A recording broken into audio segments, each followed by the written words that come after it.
Hi everyone, my name is Ben Shields and I run a practice called Dreamer. We're a small but slowly growing firm in Brunswick. We're particularly interested in design by research, so this being a part of this exhibition was really a great opportunity for us, and I'd also like to thank Tamsin and Green Magazine and Mini for having us as part of the exhibition. So the brief was for a house for a young family of 4 on the site that we're all sort of standing on now. It was fairly loose, so we decided to come up with a bit of a return brief.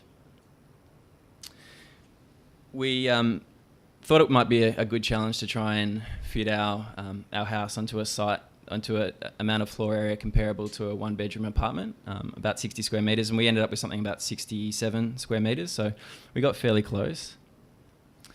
We're quite interested in types, so we always try and imagine where our buildings fit into the broader urban environment, and connecting with other buildings and other sort of similar sites. So with this one, we decided that we'd try and do something that was responsive to site, but also adaptable to other sites that were similar. Most importantly, we wanted to do something that was a realistic alternative to the detached suburban home, and we felt that critical to the success of a suburban home was having a space where there was opportunities to share like quite valuable experiences with family members, but also with extended family as well. And of course, sharing food around, gathering around food, and what we call the barbecue here in Australia, but that was also really important. So having enough sort of diversity across that small footprint seemed to be the biggest challenge that we thought we'd face. So we just looking at the site, we thought that it was really like quite an interesting site, quite hard. Some really what we felt were quite spectacular views to other buildings nearby, particularly this building through this sort of chasm here, but also beyond. Up at 3rd floor level to Collins Street. And the trees here, we felt there was opportunities to engage with the trees for the more intimate spaces as well.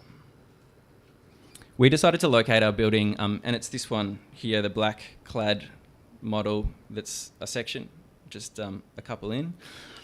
We decided to locate it down in this corner of the site, and part of the reason for that was not interfering with the buildings, the overshadowing of any of the buildings around, and also these the windows behind you that we didn't want to block.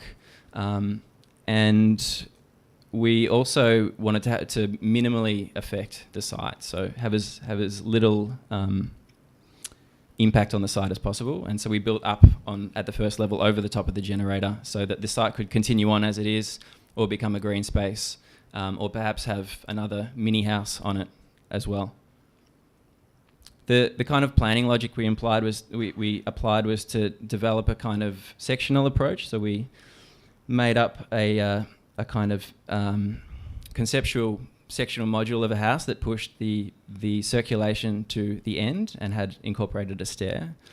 And by using a kind of additive logic, we basically assembled a collection of small spaces that became mezzanines. We also introduced a 1.5 width space as well to account for the larger rooms, like the public spaces.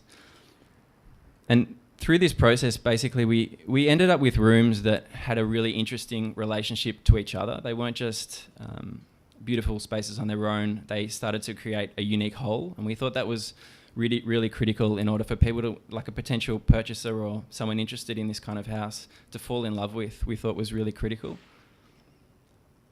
And ultimately, with a little adjustment, we ended up with a section that looked like that, with entry at ground level and storage, which I'll take you through in greater detail, and intimate spaces at the first floor and public spaces above, and a roof terrace. You can see the more public area above. This is the northern facade with good access to natural light, and the southern facade with views out onto these trees here.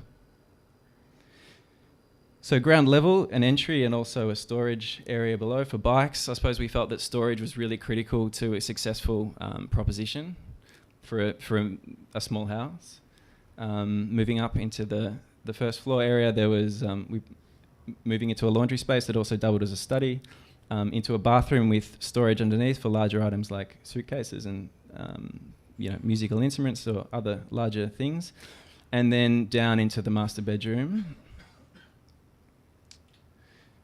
The next set of mezzanines incorporated a kitchen living area here, and a lounge room to the south, separated by a kid's bedroom. And part of the rationale, as I said earlier, was coming up with a space we felt could handle family gatherings. We saw that as intrinsic to good family life. So internally, there's this fairly large living space for family events and dinners. But if larger sort of groups needed to gather, there was also an opportunity to do that with a terrace and roof space, also with garden area to for the veggie garden if needed. We didn't go too far into construction, but we thought that this building could be built with a prefabricated kit of parts, perhaps something like cross-laminated timber or precast concrete.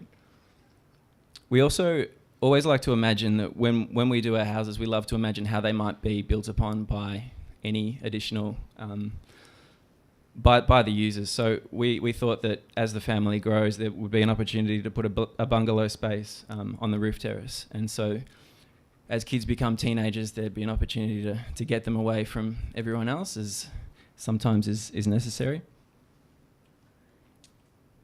And with a little adjustment, we also thought that this building could work quite well as a kind of mini townhouse. So in an inner city or in a CBD site, we felt the land is so expensive, perhaps it's less likely to occur. But on a compact inner city site, we thought you could actually get quite a few of these things on site and hopefully make it sort of financially worthwhile as well.